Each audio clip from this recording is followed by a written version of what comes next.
Agar bugun ota oramizda bo'lganlarida shunday derdilar. Yurt ko'p o'zimizniki bo'ldi, lekin odamlar begonalashib ketdi. Biz bo'lsak ular uchun nima qildik? Bitta suratini olib bezatib devorga osib qo'ydik. Tagida o'tirib bemalol pora olyapmiz. Ular yurtni betakror qilaman deb o'ylagandilar. Betakror buyuk yurt. Biz esa butun yurtni xodavayron qildik. Yo'q, o'g'lim, unchalik emas. Yurtimiz taraqqiy etyapti.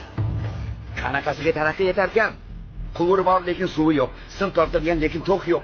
Yo'llarda mashina ekan, piyoda ko'p.